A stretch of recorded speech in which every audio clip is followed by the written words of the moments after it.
Hey, welcome to Midlife Good Life. I'm Tim, and this is Susan. What? Happy 4th of July. This is gonna be the good life. This is gonna be the good life. This could really be good life, good life. I say, oh, got this feeling. Okay, we just watched the episode and we thought, man, it was okay, but it was a little slow.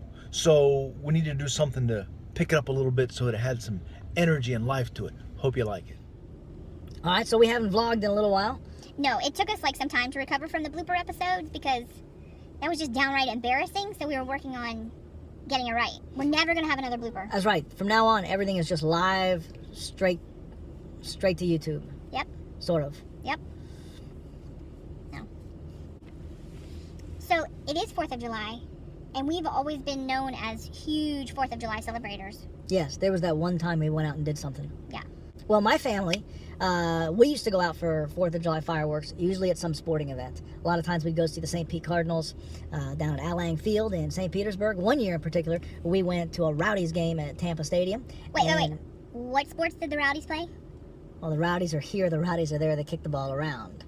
Yeah. The Rowdies are here, the Rowdies are there, then they fall around. Fall down? Fall down. They played soccer. I don't know if anybody out there The Rowdies has are... heard of Rowdies. Oh, the Rowdies. But, I mean, we may have followers that... Oh, the Rowdies were huge. Were the Rowdies huge? Oh, yeah. It was a big deal. I think I lived in Clearwater, and I don't really remember the Rowdies. Right. So Aye, the aye, Rowdies, aye. so you went to athletic event. Yes, and on one 4th of July, Yeah. we won a ticket drawing, and my ticket number was drawn, and I won $100 cash, What? which was bonus number 1. Bonus number 2, to collect my money, I had to go all the way down to the field and stood like 10 feet away from Rodney Marsh. I mean, that was huge. Who's Rodney Marsh? The greatest rowdy of them all. Oh, that's funny. So, my family growing up, I don't even know what we did for the 4th of July. Like, I have no... Mom, you need to help me out on this because I have no memory of any 4th of July. I don't know what I did for 4th of July, which probably explains why today I really am not a big 4th of July celebrator. As opposed to all the other holidays, I celebrate a whole ton. I'm not a holiday celebrator. Not a single one. You don't even like your own birthday. I don't need it. Yeah. It's not that I don't like the age. I just don't need. I don't need celebration. I don't need that. But so July. But let's get so back for to our theme. Let's our back life. to our theme, Rodney Marsh. Oh gosh. So our life for 4th of July as a family of 4 with Adam and Ashley. Yes. You went to see fireworks sometimes with the kids. We did. Adam and I would Mr. go. Jim Houchins, we ran into him at the fireworks show, and it became a tradition that we would go with him. And I know that Adam would say he remembers playing Uno, waiting for the fireworks to start. Yeah. Sitting on a cooler, playing Uno with Mr. Jim, waiting for the fireworks. And I stayed home with Ashley because she was probably too little, or I stayed home by myself because I just wasn't into that. You didn't feel like being outside that late in the heat.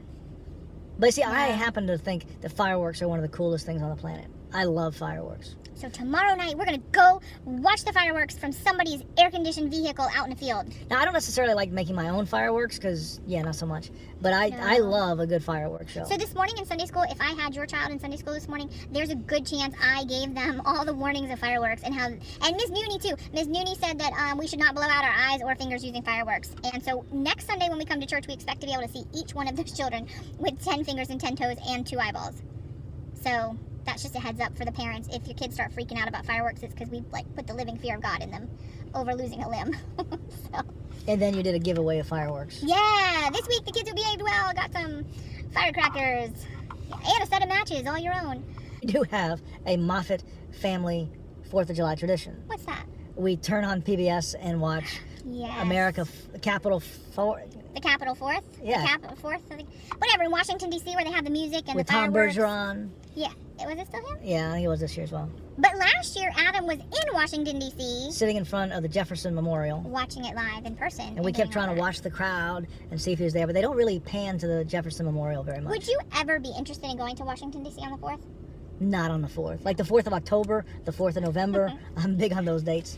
Yeah, it's too crowded. We don't like crowds. That's probably why we don't like a lot of Yeah, stuff. I don't need that. We sound like the grumpiest people ever. Now, speaking But of wait, 4th of July, We are really happy people. We We just are. don't like crowds, heat, exciting events, entertaining things, being with other people. But otherwise, we are very happy people.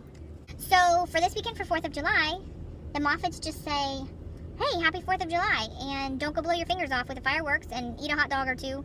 But what about that hot dog eating contest? I was going to say the hot dog, that's a bad thing. Yeah. You may like it and you may enjoy it, but man, I find there's something just really, really. Those food eating contests, like there is a slight bit of like, wow, that's impressive, but man, there is something offensive Yeah. about that kind of waste. I don't know. I'm sorry if you're like a big fan and. You may at your house have your very own hot dog eating contest, in which case, sorry, we just aren't ever going to show up for that. I would say it's one of the uglier things about America. What happened to the pies? Didn't they used to have like pie eating contests? Like you never hear about that anymore. Now it's just hot. The only one I know of is hot dogs. Oh no, there's everything. Like what? There's a competitive eating tour, like professional competitive eaters. No. Yes. When you're done Googling us, Google that. What? Yep. At our church picnic when I was 9, I won the watermelon eating contest. No way. Yeah. Are you serious? Yeah. What did you I have could to do? have. You had to eat a bunch of watermelon. I thought you were so like inherently like opposed to these. Well, I'm not sure that I was fully developed in my point of views when I was 9. Was it seeded watermelon or seedless watermelon? I was seeded. Back then, we didn't have time for that genetically altered hogwash. Yeah. So, yeah, those are all of our thoughts about July 4th, the great founding of America, signing of the Declaration of Independence, important freedoms that we have. And we do appreciate the day, but we just don't celebrate it, I guess, as typical Americans. I'm not even going to eat a hot dog or a hamburger tomorrow. No, we're going to probably be in Lafayette tomorrow and find a nice restaurant and order some food off the menu. We should at least put on red and blue and white tomorrow. I think we will. Instead of purple and yellow. We'll get in the spirit of things, so. Yeah, I have my tri-cornered hat tomorrow. I'll play the fife. All right, hey, y'all go enjoy each other for 4th of July. We do. We do.